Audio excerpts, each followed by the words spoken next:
If the title wasn't obvious enough, this is our 1999 Suzuki GSXR-600 that we're working on flipping here. We went ahead and cleaned out the spark plugs and coil packs.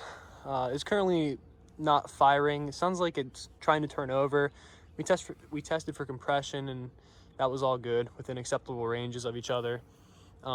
We came down to diagnosing there's either an issue with the starting solenoid here, or we need a new ECU. Those are both ordered and on their way.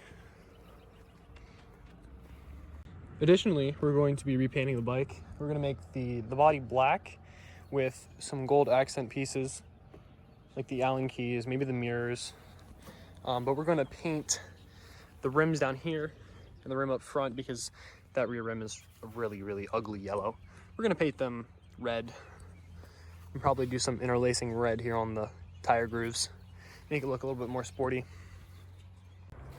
Push the new starter solenoid into place. Now we're just going to transfer all the wires in this connector over from the old one to the new one. Hopefully that helps our situation.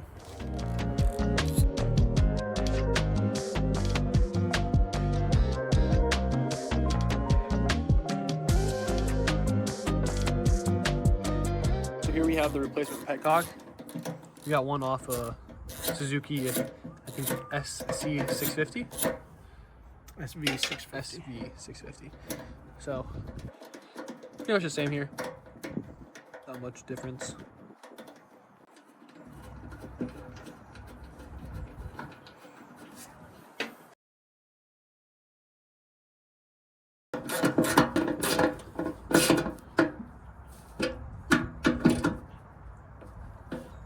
So with the new petcock on, we added our fuel line and then a vacuum line.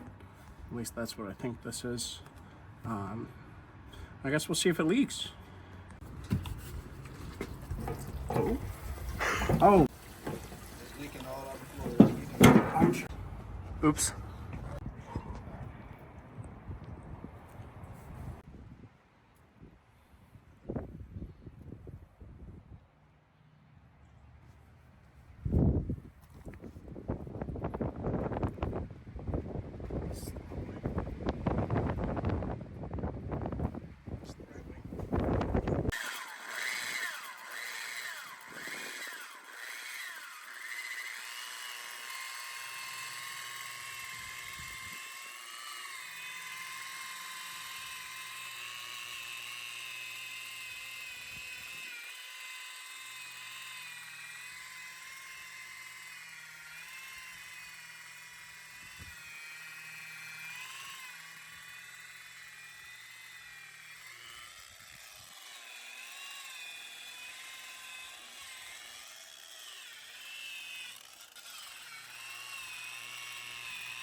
There is nothing coming out of that.